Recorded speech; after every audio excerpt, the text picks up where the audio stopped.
Ryan Hawi, aged 8 years, walked into the hospital with a backache, but 4 days later, he left the hospital dead after being drugged and overdosed on morphine and gabapentin by the medics handling him.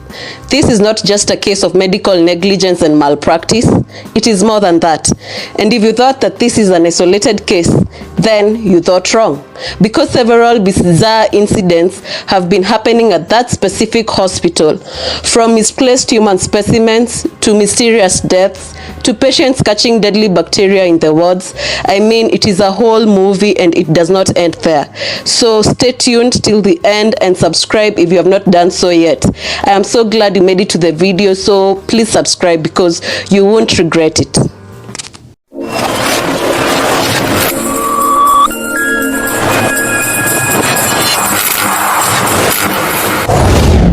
A deeply heartbroken father writes, they say, lightning never strikes the same place twice. 11 years ago, my newborn son suffered birth injuries that will change his life forever at the Nairobi Hospital due to negligence. 11 years later, his follower will lose his life at the same hospital due to gross negligence by the hospital and its doctors. How could a place that should be safe for children turn so deadly? These are the words of Hawi Opondo, Ryan Hawi's father. He is deeply saddened and heartbroken about the death of his son Ryan due to what he says is gross medical negligence and unwillingness by the hospital to act after they overdosed his son on opioids. But what really happened?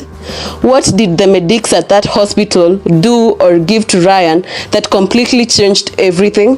What was the cause of the ever-vibrant baby Ryan's death at such a young age? Well, let us find out. On Tuesday, 23rd February 2021, little Ryan arrived home from school. Just like any other kid, and as usual, he did his homework, went out to play with his friends, and later retreated to the house. At around 9 p.m., Ryan started complaining of back pains. He was given a painkiller, paracetamol to be specific. The pain did not subside and little Ryan continued complaining of the back pains. After around 30 minutes of pain, Ryan's father consulted Ryan's pediatrician, who advised that Ryan be taken to Nairobi Hospital casualty and request the attending doctor to call him. Ryan's dad agreed, but little did he know that that will be the last time he will see Ryan alive at home. Ryan's dad and Ryan arrived at Nairobi Hospital casualty, where Ryan was issued several medications, including morphine. The doctor urged Ryan's dad to let Ryan be admitted at least for the night, but Ryan's dad was hesitant at first since Ryan seemed okay. At around 2 a.m., another drug known as ketorolac, also known as Rolac, was administered to baby Ryan. This is where everything took a sharp left turn. Ryan became very drowsy, forcing his dad to agree to have him admitted. Ryan's dad indicates that ketorolac was given off-label and was not indicated for his management. For those who may not understand, when a drug is given off-label, it simply means that the drug was prescribed and used outside their licensed indications with respect to dosage, age, indication, or route. On admission, Ryan was continued on morphine on 3 ml per hour, and another drug known as gabapentin was introduced to his management. Morphine being an opioid and gabapentin being an anticonvulsant, they should not be used together. Gabapentin was also used off-label. Soon, the SpO2, which was at 100% when Ryan walked into the hospital, was now at 62 to 69%. This means that Ryan was facing some side effects of the administered drugs. More specifically, Ryan was facing difficulty or slowness in breathing. It was already an indication that something was wrong and something else had to be done as soon as possible. Ryan's dad indicates this was a side effect of morphine overdose, and I agree for reasons that I will reveal later in the video. On 24th February 2021, this is Wednesday now, at around 2:50 p.m., a nurse at the hospital called the doctor to come review Ryan since his recovery was taking a completely different turn. The doctor indicated to the nurse that she will be at the hospital by 3 p.m, but that did not happen, and she did not turn up until the next day, on 25th February 2021 at 11 a.m. Now, with all due respect to doctors' busy schedules, we are not saying that some lives matter more than others, but that it is good, for lack of a better word, it is good to be truthful, most especially when someone's life is at stake and when your sole job is saving people's lives. Had she said she wasn't going to make it to the hospital by 3 p.m, Ryan's dad would have sought opinion and help from a second doctor, and maybe what happened next will not have happened at all, and baby Ryan would still be alive today. All the other staff, medics, doctors at the hospital, absolutely no one saw the need to check on baby Ryan. Isaac accuses the hospital and its staff of doing nothing to save Ryan's life. He says that no one at the hospital gave Ryan naloxone, which is a life-saving medication meant to reverse the morphine overdose immediately. The Nairobi Hospital and its doctors did not perform hemodialysis to remove gabapentin from his system immediately, Isaac writes. From documents shared on social media in the Justice for Ryan Hawi campaign, Ryan's dad shows that Ryan received a total of 7 different drugs, some which should not even have been used together, and some which should have been used in extremely minimal dosages. The drugs that Ryan received at the hospital were slowly slowing down his breathing, he was dying, and the doctors and staff continued pumping more and more drugs into his body. Isaac writes that Ryan was 8 years old and 34 kilograms. He was given 11.9 milligrams of morphine in 24 hours. In addition to gabapentin 900 milligrams, Rolac or ketorolac 30 milligrams, Cataflam 25 milligrams, paracetamol 500 milligrams, Rosfin 3500 milligrams, Lasix 40 milligrams, just but to mention a few. All this to a boy who was asking to go home after feeling better while in the casualty. The patient documents provided suggest that the morphine was continued even after the nurses noted overdose. A child who was struggling with unmediated gabapentin toxicity in the ICU was still given fentanyl, an even more powerful opioid, despite a known fact that opioids and gabapentin potentiate each other. During infusion of morphine and administration of gabapentin, the child was not monitored. There was no pulse oximeter to continuously monitor the child's respiration, despite a common known fact that the drugs administered to Ryan had the capacity to slow his breathing. This negligence led to Ryan's death in 4 days. He suffered and succumbed to the harm from the gross negligence of the hospital and its doctors. After Ryan's death, Ryan's dad wrote to the hospital's MD requesting for an investigation of the death, a medical report, and the patient's file. The director initially agreed to release the file, but changed his mind through an email communication later on. Ryan's dad says that the hospital released a medical report on 1st of April 2021, but there was no mention of the drugs that caused the injury and death on the report. On 27th May 2021, Ryan's dad made a formal complaint at KMPDC, which is the council governing docs and medics in Kenya, and the hospital was ordered to provide all the relevant documentation and statements from all the doctors who managed Ryan by 28th June 2021. After several reminders, they partially complied on 21st of July 2021. Efforts to get other crucial documents from the hospital have not been successful, and the hospital even tried to cover up by providing false information to the council, says Isaac. He suggests that the Doctors Governing Council have been unable to compel the hospital to comply to their lawful orders, and there could be collusion between the medics, the hospital, and KMPDC. Isaac states that Ryan's case was reported to the Pharmacy and Poisons Board, who have conducted and completed the investigation, and Pfizer also, who is the manufacturer of the drug that caused his son's death. He states that gabapentin was flagged by the FDA in 2019 and the prescriber's label inside the gabapentin package warns of the same. The Pharmacy and Poisons Board concluded the investigation, and their findings were that the patient experienced signs of morphine toxicity, being respiratory depression and severe reduction in oxygen saturation, which necessitated admission to ICU. In view of the above, it was concluded that use of morphine in combination with gabapentin could have possibly caused acute kidney injury. Ryan's dad, though heartbroken, has not lost all hope. He still seeks justice for his son's death and sadly recalls what happened 11 years ago when lightning struck for the first time.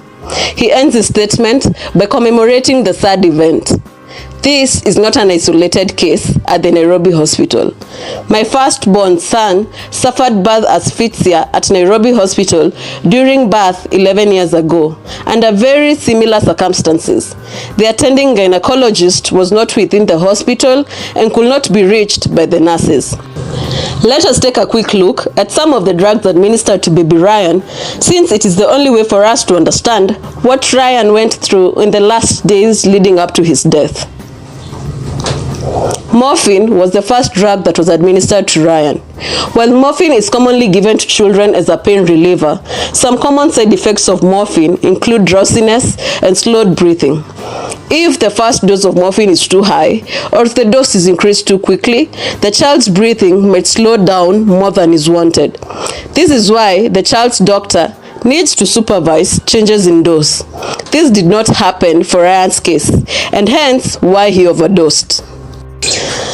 Ryan was also issued ketorolac, which is also known as Rolac, and is sold under the brand name Toradol, Biorolac, among others.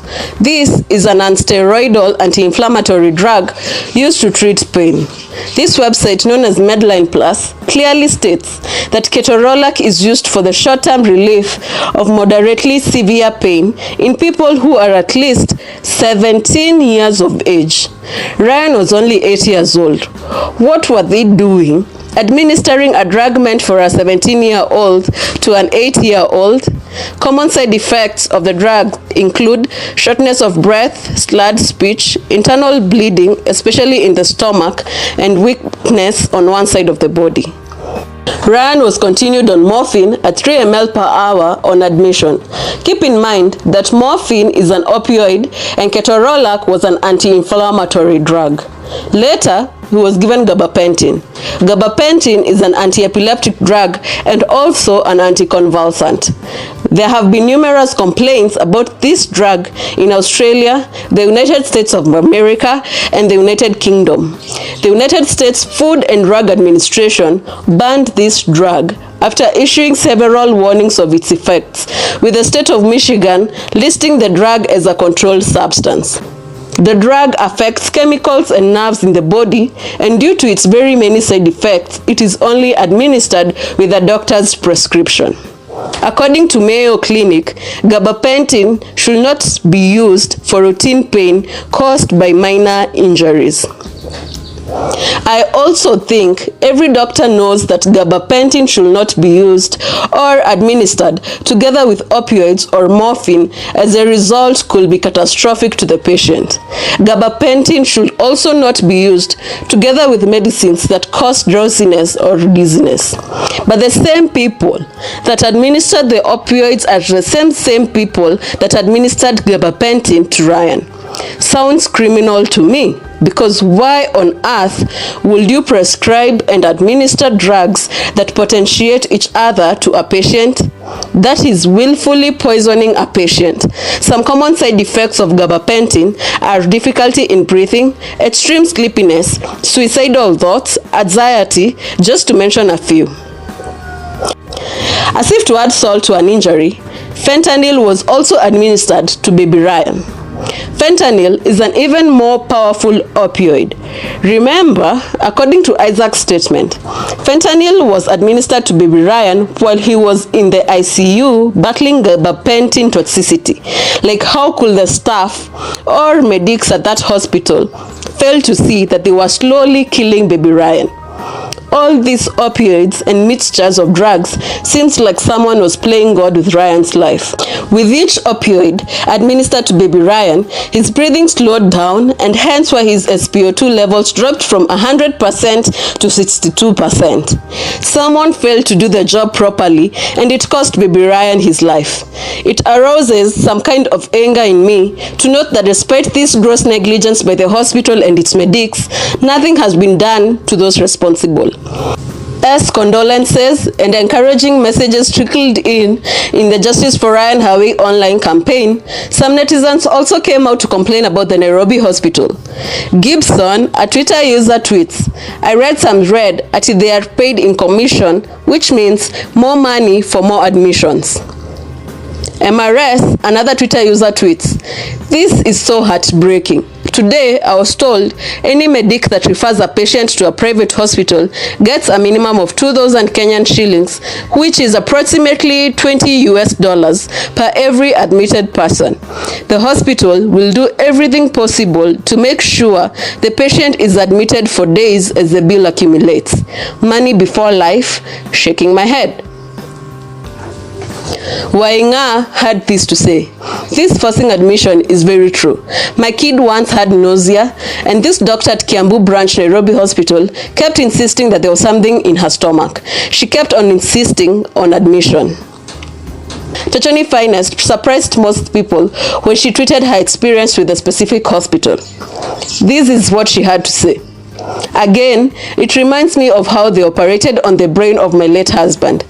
Took part of the brain for tests, only for them to come the day we were expecting the results with an excuse that they misplaced the specimen." She continues, "The doc was very clear that the first sample was misplaced and they had to do a surgery again to take another. Mind you, by that time, the patient is in ICU, courtesy of the first surgery." This is beyond crazy. For such a big hospital to have this many complaints, it is just crazy. Dorcas Shukuku writes, "My deepest condolences. I am crying as I write this. I have had a bad experience myself in August at the hospital and insisted on being discharged as I was sure I would not have survived if I stayed any longer at the hospital. Hashtag Justice for Ryan." Engineer Okello Owiti tweeted, "I lost my friend, mentor, boss, colleague, and brother in the same hospital after he walked in alive for a regular checkup, got admitted into the private ward, moved into the high dependency unit, and he went down after 17 days at the ICU with acute bacterial infection that he picked from the wards." These are just but a few Twitter replies in the Justice for Ryan Hawi campaign.